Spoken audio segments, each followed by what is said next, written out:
Bonsoir Benjamin, Bonsoir Yann. tu vas bien? Ouais, toi. Ça va bien. Donc Benjamin, tu es product owner et product expert chez AT Internet, c'est bien ça. C'est ça, ouais. Est-ce que tu peux nous décrire ce que c'est que AT Internet? Qu'est-ce que vous faites? À qui vous vous adressez? Combien vous êtes en tout? Où est-ce que vous travaillez? Un peu tout quoi. Ok. Donc, At Internet, c'est une solution de mesure d'audience, donc de sites web, d'applications mobiles et de terminaux un petit peu en tout genre. Donc, nos principaux concurrents sont des noms tels que Google, Adobe, IBM, des choses comme ça. Donc, effectivement, on est dans le grand bain. Donc, At Internet existe depuis 1996, donc qui est quand même assez vieux pour une boîte du web. Donc on a commencé avec un produit que pas mal doivent connaître, c'est Xiti, donc le petit logo jaune qu'on avait sur les sites pour mesurer nos visites. Donc ça c'était le vieux temps. Ça me rajeunit pas, hein, je te rassure. Effectivement, moi j'étais pas tout vieux, enfin pas très vieux non plus. Je pense que je savais pas ce qu'était un ordinateur encore. Et donc voilà, donc une dizaine d'années plus tard, on a sorti un produit beaucoup plus adressé B2C, B2B pardon, donc qui est le produit Internet, donc qui est il a eu un nom qui a évolué, mais aujourd'hui il s'appelle la Digital Analytics Suite. Ok, Et donc voilà, on s'adresse vraiment à des grosses entreprises. Donc on a la moitié du CAC 40 par exemple qui est chez nous. On a d'accord. une grosse majorité de, de médias français. Ok. Je te coupe, mais qui dit suite dit plusieurs outils, plusieurs produits, j'imagine? Alors on a en fait un seul outil vraiment central qui est D'accord. effectivement cet outil de mesure, d'analyse et de restitution de la donnée, donc qui est toute la chaîne en fait vraiment du marquage sur le site ou sur l'application jusqu'à la restitution dans un dashboard avec des graphiques, etc. Ok. Donc ça c'est vraiment notre produit principal. Après on a eu des produits un petit peu annexes qui tendent à disparaître. Donc un outil de mesure de buzz, donc qui s'appelait BuzzWatcher, qui mesurait un petit peu ce qui se passait sur les réseaux sociaux pour une marque, des choses comme ça. Mais voilà, c'est vraiment des produits annexes qui sont aujourd'hui plus en route. Ok, très bien. Donc voilà. Ensuite, donc on est à peu près entre 200 et 250. C'est assez, voilà, c'est une boîte qui a pas mal de monde. Et on est sur les différents continents. Donc on a le siège social qui est basé à Mérignac, à côté de D'accord. Bordeaux. Ouais. Donc ça, c'est le siège historique. Donc, on a un bureau à Paris, à Londres, à Munich, à Hambourg, à Singapour, à Sao Paulo, à New York, et en Russie, à Moscou. Donc on arrose un petit peu tout le monde. Et donc voilà à peu près pour la présentation de la boîte. Je ne sais pas si j'oublie Non, non, une c'est partie. c'est clair. Donc tu disais principalement B2B, il y a aussi des, on va dire, des individus qui utilisent votre produit. Alors il y en a très peu, ceux qui utilisent encore le Xiti Free, là, le gratuit, qui existe toujours, qui tourne toujours aujourd'hui, mais voilà, le très gros du travail est quand même concentré sur le B2B. Ok, et donc tu disais plutôt majoritairement des très grosses structures, des grosses boîtes, CAC 40, Ah, etc. Dans les autres pays, j'imagine que c'est la même chose. c'est ça, on a des groupes internationaux tels que Schibsted ou Naspers qui disent peut-être pas grand-chose à tout le monde, mais en fait, voilà, Schibsted c'est le groupe qui est derrière Le Bon Coin, Ok. des choses comme ça, donc c'est des groupes assez importants. Donc moi en 96, j'utilisais déjà le produit et oui. Et du coup, comment dire, à l'époque, je l'utilisais tout seul, et puis dès 99-2000, je l'ai commencé à utiliser en complément d'autres outils Web Analytics. Est-ce que c'est, enfin, à l'époque, c'était surtout pour comparer un peu la véracité des choses. On était assez dubitatif sur les Ouais. chiffres, et je pense qu'il y en a qui le sont encore pas mal. Ah Euh, oui. et du coup, j'imagine que ça représente une bonne partie de vos clients, les gens qui essayent de comparer, justement, de voir le delta qu'il peut y avoir.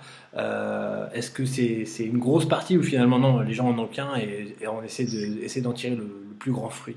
Ouais, alors aujourd'hui, on va pas se mentir, voilà, la plupart des gens ont au moins deux outils. Donc le nôtre est un GA gratuit, donc un Mhm. Google Analytics gratuit, parce que voilà, c'est gratuit, donc ça permet de comparer, d'avoir de l'info, mais la plupart du temps, voilà, ils sont conscients que les données qu'ils trouvent sous GA ne sont pas forcément les plus fiables, Mhm. voilà, parce qu'ils ont du sampling, ils ont plein de choses qui font que leurs données ne sont pas les plus fiables possibles, alors que nous, effectivement, on leur assure une fiabilité et une exactitude de la donnée qui est optimale. Donc Okay. on a effectivement des fois des comparaisons avec des outils gratuits, mais ils comprennent très vite dès qu'on leur explique en détail que c'est normal de ne pas avoir les chiffres Okay. exactement pareils. Du coup, quand on s'adresse à des boîtes de ces tailles-là, généralement les processus de vente, de cycle de vente sont assez longs. J'imagine que l'install, le paramétrage aussi. Ou non, finalement, même avec des grosses structures, maintenant vous arrivez à implémenter très vite la solution et à en tirer déjà des conclusions. Ouais, effectivement, il y a quelques temps, c'était effectivement pas évident d'installer une solution comme ça. Aujourd'hui, c'est toujours le cas chez certains concurrents, je tairai le nom, mais voilà, chez certains concurrents, effectivement, on sait que c'est leur point faible parce que c'est très très long et c'est beaucoup, beaucoup de temps et d'argent. Nous, on essaie vraiment de faire les choses au plus simple. Alors, ça tombe bien que tu poses cette question parce que moi, je suis vraiment sur la partie marquage de la solution. Donc voilà, effectivement, je connais bien le sujet. Donc nous, on a sorti il y a 1 an et demi, 2 ans, un nouveau marqueur qui est vraiment simplifié, allégé et qui parle beaucoup plus aux développeurs aujourd'hui. Donc voilà, c'est vraiment du langage qui leur permet de marquer. Et après, on a aussi tout ce qui est intégration dans des solutions telles que GTM, donc Google Tag Manager, Tag Commander, Tilium, des TMS en fait, qui simplifient la chose parce que les modules sont déjà intégrés, il y a juste à activer et le marquage AT Internet sera automatiquement intégré sur les pages et les applications. Enfin, voilà. Donc aujourd'hui, on a beaucoup, beaucoup plus de facilité à intégrer les marqueurs grâce à des solutions de TMS entre autres. Okay.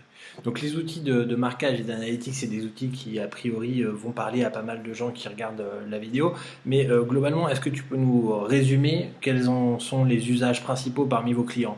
Est-ce qu'on s'adresse principalement à des gens qui vendent en ligne, des gens qui mesurent simplement le trafic, des gens qui essaient de voir pourquoi ça marche plus que ça, etc. Ou encore d'autres usages? Alors on touche vraiment un petit peu de tout. Donc du média, tous les sites de médias en ligne qui là ont effectivement des besoins plus de stats pour leurs rédacteurs, des choses comme ça, un petit peu de publicité. Après, on a des médias, enfin des sites comme Le Bon Coin par exemple, qui vont vraiment donner des stats à leurs utilisateurs finaux, etc. avec nos données. Et après, on a effectivement toute la partie e-commerce qui est aussi une grosse partie aujourd'hui parce qu'il y a des très gros enjeux derrière ça pour tout ce qui est affiliation, attribution des conversions et vraiment essayer de trouver les failles dans le parcours du client pour atteindre l'objectif qui est effectivement la vente in fine. Donc c'est une grosse partie de notre travail, le e-commerce, parce qu'il y a des enjeux énormes aujourd'hui effectivement sur ce secteur. Donc tu nous as dit que tu travaillais sur la partie marquage sur le produit. Est-ce que déjà tu y travailles depuis longtemps? Et ensuite, est-ce que tu peux nous parler un petit peu de ton cursus, de ton expérience et de ton parcours jusqu'à aujourd'hui ton poste de product owner et product expert? Ouais, alors du coup moi chez Internet j'ai commencé il y a un peu plus de 6 ans maintenant, donc en 2010. J'avais commencé comme consultant au centre support, accompagnement des clients pour l'utilisation de notre solution. Ça doit être formateur. Tout à fait. J'ai passé à peu près 4 ans où j'ai acquis pas mal d'expérience sur notre produit et sur le contact client, tout ça, ce qui m'a permis de passer plus côté technique après, en passant en product expert, du coup en janvier il y a 2 ans, donc en 2015. Donc là c'était une sorte de support de niveau 2 pour nos consultants et nos clients. Donc un support plus et déjà une première marche vers le développement du produit, parce que j'avais mon mot à dire sur le produit, sur comment il évoluait. Et depuis cet été-là, l'été 2016, j'ai eu le poste de product owner qui s'est ouvert à moi, pardon. Et donc je suis assez jeune sur ce poste, puisque c'est quelque chose que je faisais pas du tout avant, donc j'ai vu comment ça se passait, mais je suis assez jeune sur le poste. Après, au niveau de mon cursus, donc j'ai fait d'abord un DUT SRC, donc service et réseau de communication. D'accord. Donc qui s'appelle aujourd'hui MMI, donc métier du multimédia et de l'internet, donc à Bordeaux. Et j'ai enchaîné avec une licence pro en alternance, donc l'alternance que j'ai fait chez Internet. Donc licence pro en e-commerce et en gestion de projet web. Ok, bon, bah, c'est Ça m'a super. permis vraiment d'avoir la vision un petit peu communication, donc côté client, et aussi une partie technique. Donc voilà, je pense que c'était une bonne formation pour ce que je fais aujourd'hui, effectivement. Bon, bah, super clair. Tu disais que vous étiez à peu près 250 personnes dans la structure. Comment sont réparties à peu près les équipes? Est-ce qu'il y a beaucoup de personnes sur le produit? Est-ce qu'il y a beaucoup de personnes au support? Comment ça se passe? Alors au niveau du produit, on est à peu près 150 personnes. Donc D'accord. effectivement, tout ce qui est R&D, développement, etc., toute la partie vraiment Réseau? très technique. Et voilà, on est 150 parce que c'est effectivement c'est le cœur du métier, toute cette partie-là. Et donc ouais, on est entre 50-70 personnes pour tout ce qui est plus support, consulting, les sales, tout ce qui est marketing. Ok. Donc voilà, effectivement, on a une très grosse majorité côté développement R&D. Ok. Parce que voilà, c'est en constante évolution. Alors, du coup, toi, tu travailles au quotidien avec une équipe plutôt petite, plutôt grosse, avec les 150 personnes du produit.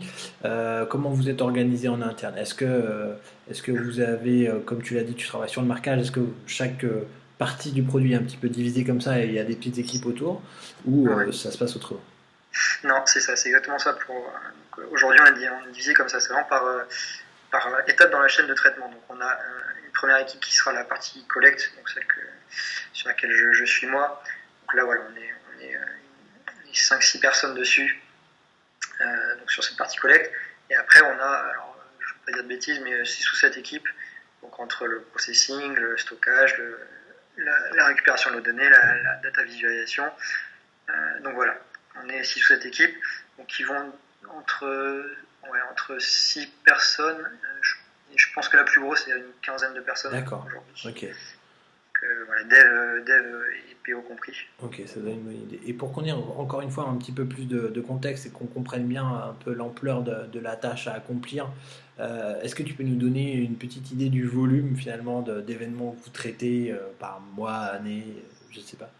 Alors, j'ai pas les chiffres exacts là, mais je crois qu'on a 200 milliards d'événements collectés effectivement par mois. Par mois. Ouais. Mais je veux pas trop m'avancer sur ce chiffre. Non, mais ça nous donne une idée. Hein. Enfin, honnêtement, non, parce que finalement, 200 milliards par mois, on a du mal à se figurer ce que c'est. Difficile. Même nous, on l'imagine pas non plus. Quoi. J'imagine. Et du coup, tout ça, donc comme tu l'as expliqué, vous marquez les sites, les applications, etc. Ensuite, ça arrive dans la partie processing. La partie processing, le stockage, puis comme tu as dit, la data vise.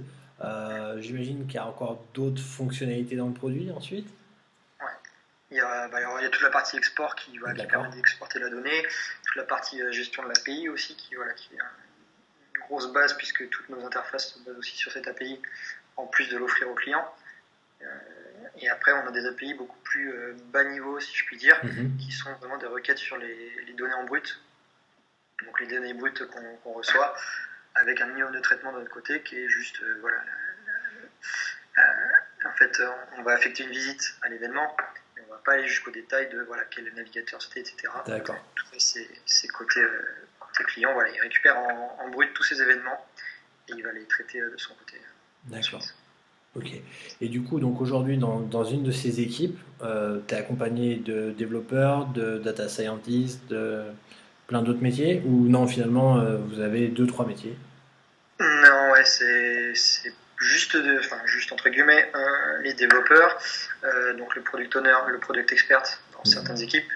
Moi, je fais les deux. On a aussi un product manager pour la partie marketing qui nous est rattaché. Et après, nous, tous les PO en fait sont rattachés directement à un CPO, donc un proxy. Il y en a deux. Il y a un proxy et un CPO qui vont gérer les projets plus globaux et plus transverses à l'ensemble des équipes. Et s'assurer de la cohérence de la roadmap. Exactement. Exactement. Très bien. Et du coup, alors, on va essayer de décrire un petit peu votre processus entre le moment où finalement vous avez... c'est un produit qui n'est pas un produit très commun parmi les interviews qu'on va faire, mais j'imagine que vous avez aussi, malgré tout, des retours de la part de vos utilisateurs, des retours de la part des sales, des choses comme ça, un produit est de toute façon à faire vivre et évoluer par rapport à la concurrence, par rapport à plein de choses. Donc on va dire qu'il y a un conglomérat d'expression de besoins. Ensuite, vous allez prioriser des choses, vous allez ensuite les spécifier, puis les développer petit à petit. Est-ce que il y a un peu plus d'étapes dans tout ça? Est-ce que je schématise un peu trop? Est-ce que vous avez plein de niveaux hiérarchiques entre Epic, Feature, User ou pas du tout? Comment ça se On a passe? assez plat entre guillemets à ce niveau-là. Euh, on a des produits enfin des idées de produits qu'on creuse un petit peu donc avec les consultants qui eux sont en contact avec le client, et de plus en plus on essaye aussi de le faire intervenir au client directement dans nos développements, mais c'est quelque chose qu'on commence tout juste. Et après voilà, on fait avec le marketing, nos architectes techniques et les développeurs directement. On creuse un petit peu l'idée, on creuse le besoin, et puis voilà, on le développe vraiment en méthode Scrum, donc avec un backlog qu'on remplit effectivement un petit peu à la volée, et voilà, on fait nos sprints de 2-3 semaines Ok. pour développer les features. J'imagine que sur la partie marquage, il y a à proprement parler pas de design. Est-ce que c'est bien le cas? Il y en a un petit peu quand Il y même. en a un petit peu Parce alors. les Est-ce que outils, tu peux on nous a des donner un outils. exemple? En fait, on a un outil par exemple pour configurer notre marqueur. Ouais, Donc, on a différents plugins dans notre marqueur selon ce qu'on veut mesurer, etc. d'accord. On a une petite interface qui permet effectivement de rajouter ces plugins et de télécharger son code, en fait, sa librairie, avec tout le code qui correspond à ce qu'on attendait Ok. effectivement. Et ça, c'est quelque chose dont tu te charges ou tu te reposes sur un designer? Alors on a un ergonome qui nous permet effectivement d'assurer la cohérence sur l'ensemble des solutions, qui est là quand on a besoin d'aide D'accord. sur tout ce qui est CSS, enfin tout ce qui touche au front vraiment. Et après non, moi je m'occupe plus de faire du mock-up, qui est après étudié avec cet ergonome, Ok. et l'équipe directement qui travaille à la réalisation de quelque chose beaucoup plus poussé d'un point de vue design. Ok, donc si je récapitule, tu vas me dire si je me trompe, mais en gros, vous regroupez les PO avec le CPO et vous voyez si ça que avec la roadmap, etc. Ensuite, tu vois comment tu implémentes visuellement les choses avec le designer. Ensuite, tu spécifies ou quelque chose d'approximatif? C'est ça, enfin voilà, on donne aux devs ce qui sort de cette réflexion d'un point de vue design, etc. On le revoit effectivement avec lui directement, enfin avec les développeurs, pour qu'ils soient sûrs de bien comprendre le truc. Et après, de toute façon, on reste en permanence avec eux pour suivre le truc, puisqu'on travaille sur des bureaux assez proches. Donc de toute façon, en permanence, Ok. on revoit le design et on retouche un peu. Ensuite, j'imagine ça part en développement. Est-ce que vous avez une phase de test automatisé, de test manuel avant l'implème? Comment ça se passe? Alors oui, on a des tests automatisés dans le code, donc des tests d'intégration, etc. qui sont joués. Et après, nous, on va tester le produit avant effectivement le mettre en production. Voilà, on va voir qu'il n'y a pas de petits bugs ou de choses comme ça. Et après, on va le pousser avec de plus en plus des fonctionnalités qui permettent aux clients directement de nous faire des retours sur effectivement ce qu'il a pu constater, des bugs ou juste des demandes de nouvelles fonctionnalités qu'il n'aurait pas trouvé. Et du coup, vous adressez un petit, entre guillemets, panel de clients avant de mettre en prod total, ou vous faites un A/B testing, ou comment ça se passe? Non, on a effectivement un petit panel de clients qu'on a sélectionné et qui nous a montré son intérêt sur le suivi de ces nouveautés. Et on va leur proposer d'abord le produit, donc sur une sorte d'alpha en quelque sorte, et on va ensuite le revoir avec eux, et ensuite si tout est bon, on va effectivement mettre en prod pour tout le monde. Et ces échanges, ils se font, on va dire, sur le mode d'une conversation, il y a une plateforme pour gérer les retours? Non, aujourd'hui, voilà, je te dis, on est vraiment au tout début de cette gestion d'expérience client, etc. Dans nos produits. Donc là, c'est plus informel sur du mail, par téléphone. Le fait qu'on soit pas sur Paris, parce que voilà, on va pas se mentir, la plupart des gros clients sont sur Paris, et donc la plupart des clients avec qui on fait ce type de process sont sur Paris. Donc voilà, c'est pas du face to face, même si on aimerait bien le faire de plus en plus, mais voilà, c'est plus par téléphone ou par mail effectivement qu'on fait ça. Ok. Et du coup, ensuite, ça part en prod. C'est ça, ça part en prod et puis on étudie, donc on a forcément on a étudié les stats de ce qui se passe dessus avec notre solution, qui en tout ne J'imagine. marque pas par contre. Donc, ça c'est top. Donc, vous utilisez votre propre produit finalement pour mesurer si votre implème atteint les objectifs que vous êtes fixés. On Bon, a la chance d'avoir cette solution à disposition, donc on l'utilise. ok.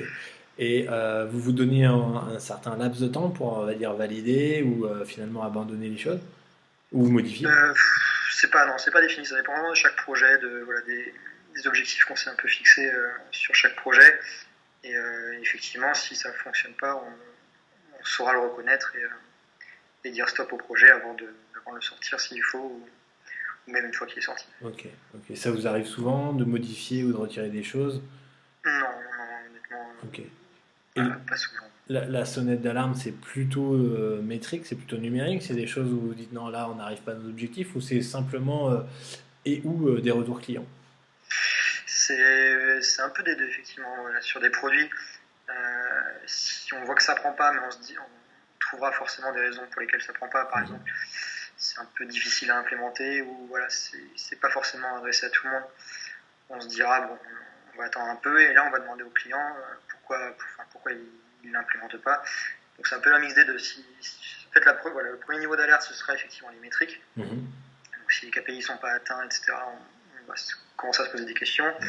Et après, on va aller demander directement aux clients, effectivement, si eux ont une raison particulière de pas utiliser la fonctionnalité, ou s'ils n'en ont pas, mais que voilà, ils ne voient pas d'intérêt à cette fonctionnalité. Ok, bon, très bien. Et donc, du coup, sur toutes ces étapes qu'on a un petit peu décrites, quels outils concrètement vous utilisez, que ce soit en phase amont, en création de roadmap, de backlog, etc., jusqu'à votre outil pour ce qui est de mesurer, on va dire, les résultats. Du coup, on utilise beaucoup du papier, du crayon, du post-it. Ok. Voilà, on est très, très concret. Voilà, donc nos post-it sur les murs pour un petit peu classer tout ça. Et une fois qu'on se met d'accord, on va retranscrire tout ça sur des outils comme Stories on Board, par exemple. On aura tout notre story map. Okay. Et après, on utilise donc Redmine pour gérer un petit peu tout notre backlog, tous les retours. Okay. Retour consultant, retour client, bug, etc. Tout est centralisé sur Redmine aujourd'hui chez nous. Ouais. Voilà, qui au final fait le taf et nous permet d'avoir un suivi de backlog assez correct. Au niveau des mock-ups, tu utilises quoi du coup? Sur les mock-ups, j'utilise du Lucid Chart. Ok. Principalement. Et les développeurs du coup ont accès à tous les outils que tu viens de citer pour leur travail? Ouais, complètement. On veut pas limiter les choses à quiconque parce que voilà, on estime qu'ils ont autant d'idées que nous, voire plus. Donc effectivement, ils ont aucun problème pour qu'ils aillent retoucher quelque chose. Bon, bien sûr, en nous l'indiquant, mais voilà, il n'y a pas du tout de problème pour les intégrer dans tout ce process de réflexion, de R&D, etc. Ok. Et donc tu nous as dit que tu étais aussi product expert en plus de product owner. Est-ce que tu peux nous décrire un petit peu de quoi il s'agit? Ouais, alors c'est une fonction très propre à Tinternet, je crois, parce que c'est quelque chose qui n'est pas forcément décrit dans la méthode Scrum ou ailleurs. En fait, c'est voilà, ce que je disais un petit peu, c'est le support de niveau 2 qu'on propose chez Tinternet. Donc c'est voilà, on est des consultants plus entre guillemets sur un domaine. Et voilà, donc les consultants vont venir nous poser des questions sur ce domaine. On est aussi amené à faire des calls ou des points avec des clients voilà, sur des parties très, très concrètes. En avant-vente, comme une fois que la solution est implémentée? Ouais, c'est ça, voilà, on sera sollicité un petit peu sur tous les niveaux. Et voilà, et les développeurs aussi ont ce support de savoir que voilà, s'ils ont une question sur comment fonctionne quelque chose, ils viendront me la poser sans problème et voilà, j'essaie de leur répondre. Donc je pense que c'est quelque chose de très particulier à Internet parce qu'on avait besoin de ce niveau entre guillemets plus au support qui permet effectivement d'avoir un pied dans la technique et un pied dans la relation client toujours toujours assez fort. Ok. Alors du coup, vous n'êtes pas sur, on va dire, n'importe quel produit, même si j'aime pas le terme, mais vous êtes quand même sur un produit analytics. Du coup, j'imagine que la compétence data science, requêtage dans la base, etc., c'est quelque chose que un bon nombre d'entre vous doit porter. Toi-même, tu fais beaucoup d'hypothèses en partant de l'exploitation des données que vous avez à disposition, ou non, finalement, tu suis un petit peu le backlog et la roadmap et on y va, on sort de la feature. Non, effectivement, je suis plus dans le deuxième cas où je vais suivre mon backlog, etc. Vu que c'est pas forcément sur ma partie qu'on va faire l'exploitation de la donnée en tant que telle. Il y en a, voilà, il y a, comme tu disais, d'autres personnes qui s'occupent de le faire pour nous. Et s'ils ont besoin de plus d'infos ou de quoi que ce soit dans notre marqueur, c'est à ce moment-là qu'ils effectivement reviendront vers moi en me disant ah bah tiens, ce serait pas mal d'ajouter ça ou des choses comme ça. Et nous, à partir de ce moment-là, bah voilà, on va pousser la feature dans les développements. Mais ouais, là, enfin, vraiment, le côté data science, je ne l'ai pas forcément de mon côté, malheureusement, parce que c'est effectivement quelque chose qui m'intéresse et qui est en train un petit peu d'exploser. Donc ouais, c'est quelque chose sur lequel je veux de toute façon me pencher Ok. un petit peu plus. Et du coup, donc tu parlais de Scrum. Est-ce que Scrum, c'est une méthode, on va dire, que vous avez implémentée assez récemment ou non, ça fait déjà quelques années, voire dès le début, que vous êtes comme ça? Non, ouais, c'est assez récent. Ça doit faire 3 ans, je pense, maintenant qu'on est dessus. Ok. Donc toi, Donc, finalement, tu as vécu ce changement? alors, moi, quand ça a été implémenté, j'étais encore consultant. Ouais, ouais. Et effectivement, quand je suis arrivé ici, pardon, quand je suis arrivé au produit, c'est que voilà, c'est que la méthode était déjà en place, etc. Mais effectivement, oui, j'ai connu l'avant et après Scrum, et il y a quand même, enfin voilà, ça change les choses. On sent qu'effectivement, il y a plus de possibilités de sortir de la feature, Ok. voilà, des choses comme ça, depuis qu'on est en Scrum. Ok. Ça va plus vite globalement. Tout à fait, ouais, ouais, ouais. On est sur des cycles très courts et Ok. Est-ce que vous essayez d'autres choses en dehors de ça? Est-ce que vous essayez de faire votre propre cuisine à vous avec une méthode, on va dire, une grosse base sur Scrum et aussi en essayant d'autres choses? Tu parlais de papier. Le papier, c'est pas mal aussi l'univers du Kanban. Est-ce que vous mélangez un peu les deux? Euh, Est-ce que vous avez d'autres choses encore? ouais, non, sur certains projets, effectivement, on sort un petit peu de Scrum, entre guillemets, et on part tout à fait sur du Kanban, voilà, sur des projets un peu plus long terme, entre guillemets, un peu plus structurants. On va partir sur voilà, du Kanban pour avoir quelque chose qui bouge, parce que sur ce type de projet, surtout au début d'un sprint de 2 semaines, on ne sait pas forcément ce qu'on aura à faire la semaine suivante. Mhm. Et du coup, on se retrouve vite bloqué avec des stories qui n'ont plus forcément grand-chose à voir avec ce qu'il y avait à l'origine. Donc sur ces gros projets plus structurants, en début de projet, on est sur du Kanban, effectivement. Après, ça dépend pareil des équipes, l'application de Scrum, mais voilà, chaque équipe l'applique plus ou moins Mhm. strictement. Nous, notre équipe, on est assez souple avec la méthode. D'accord. S'il y a besoin effectivement d'adapter pour faire rentrer quelque chose, pour quoi que ce soit, on n'aura pas de problème à le faire et on nous laisse le faire assez simplement. Bon. Et vous avez du coup des rituels bien à vous ou non, finalement euh, Non, sur le classique, donc la mêlée quotidienne, ouais. les démos rétro avec Ok. le sprint en suivant, voilà, des grooming, des choses comme ça qui restent quand même assez classiques dans l'univers Scrum, en tout cas de ce que j'en entends, puisque j'ai connu que chez AT, mais a priori c'est. Alors d'ailleurs, ça me vient faire poser la question sur comment tu te sources, comment tu regardes un petit peu comment font les autres à droite, à gauche. Beaucoup de lectures, des vidéos, d'autres choses. Ouais, c'est ça. On regarde un petit peu, surtout sur mon domaine où c'est assez simple de voir ce qui se passe d'un point de vue marquage, puisque voilà, c'est forcément des docs qui sont publics entre guillemets. Mhm. Et donc c'est assez simple plutôt que des parties un petit peu plus techniques et plus profondes dans le produit où on ne saura pas forcément comment on calcule la donnée ou quoi.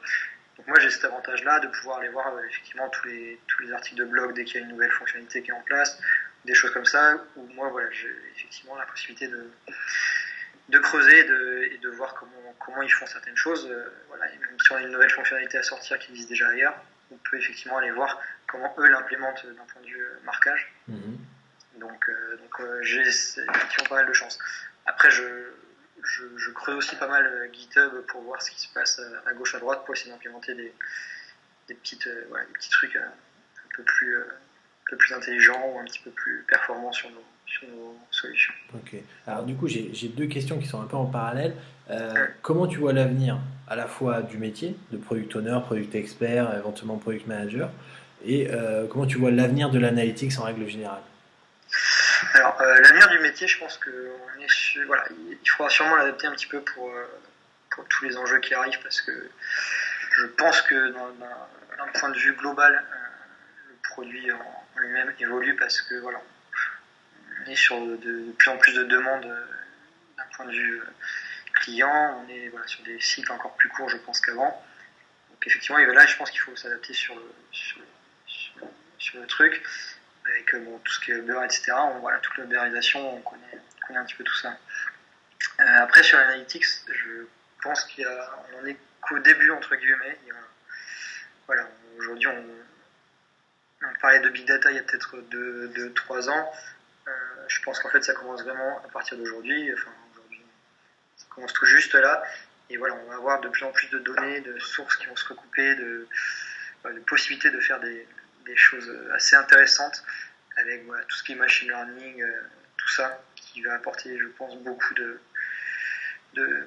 données à traiter et à analyser pour nous, pour les clients aussi qui ont un petit peu chacun leur solution aussi maison qui permet de regrouper tout ça. Donc je pense qu'on est qu'au début et il ne faut pas louper le virage pour aller plus loin, je pense. Et c'est rassurant? Oui, moi je sais que ça. Ouais, bon, c'est un peu controversé parce que voilà, c'est Big Brother, tout ça. Moi je sais de toute façon que Google c'est absolument toute ma vie depuis quelques années, donc je pense qu'il faut vivre avec son temps et il faut pas avoir peur de tout ça et se dire plutôt que ça va nous aider demain voilà, à trouver plus facilement des choses, à vivre entre guillemets plus simplement. Est-ce que c'est pas parce que tu travailles un petit peu dans les coulisses de ces choses-là et que tu te rends compte que finalement c'est pas entre les mains de mauvaises personnes que tu te dis bah en fait il y a des chances que ce soit pareil chez les concurrents, que les gens globalement soient cool et fassent pas n'importe quoi avec les données? C'est ça, je pense que voilà, nous, surtout que nous on a quand même une politique assez ferme sur la vie privée, sur tout ça, donc voilà, on va pas aller vendre les données de nos clients ou de nos visiteurs à quelqu'un en fait, puisque voilà, ça appartient aux clients et enfin voilà, en aucun cas ça sortira de chez nous, malgré tout ce qu'on peut lire sur internet, etc., de personnes voilà, qui supposent que tout ça c'est revendu, qu'il y a un gros business derrière. Moi je sais très bien ce qu'on en fait et voilà, je ne vais pas me défendre là-dessus, mais donc, voilà, nos données restent là où elles sont. Et c'est peut-être pour ça. Après, je sais qu'il y a d'autres plus gros ou d'autres types de. Alors, pas forcément dans l'analytics, mais dans d'autres secteurs qui, effectivement, je pense, sont moins blancs là-dessus. Mais, de toute façon, je pense qu'on est tous un petit peu dans le même. C'est ça. Pour le coup, ça inclut tout le monde, quoi. Voilà. Donc, je pense que. Enfin. Faut vivre avec. Et puis, de toute façon, ça arrivera tôt ou tard. Donc. Bon. Et est-ce que tu as un dernier conseil par rapport aux personnes qui seraient intéressées pour faire ces métiers produits? Que c'est quand même très très très enrichissant parce que voilà, on a entre guillemets la possibilité de décider de ce que va devenir un produit, donc quel qu'il soit, ça dépend de son secteur, mais on a cette possibilité là et on a aussi, de mon côté, après je pense que c'est pareil pour beaucoup de personnes, le contact avec le client qui nous permet vraiment d'aller creuser le besoin avec lui, d'aller voir ce que lui veut. Et plutôt que de rester dans son coin à penser que ses idées sont les meilleures, ce qui est faux. Voilà, on va se le dire tout de suite, nos idées sont loin d'être les meilleures, de temps en temps peut-être. Et voilà, celles des clients, je pense qu'elles sont loin d'être bêtes. Okay. Il faut les considérer. Et donc voilà, c'est vrai que d'avoir cette double casquette entre guillemets, côté client pour récolter le besoin et en faire quelque chose qui au final répondra à son besoin. Tout partie, ça dépend effectivement des autres clients aussi et voilà, de tout ce qui se passe en interne. Mais voilà, avoir la main sur ce qui se passe, c'est pour moi assez intéressant. Oui. Et je pense très très enrichissant d'un point de vue humain comme d'un point de vue ce soit technique ou quoi que ce soit. C'est hyper intéressant de mon côté en tout cas. En tout cas, ça donne vraiment envie. Écoute, je te remercie beaucoup, Benjamin, pour ton temps, tes réponses et la bienveillance de nos données. Oui, pas de problème. Je te souhaite une excellente soirée et puis Ouais, merci à toi en tout cas. merci, à bientôt. Ouais, à bientôt. Au revoir. Salut.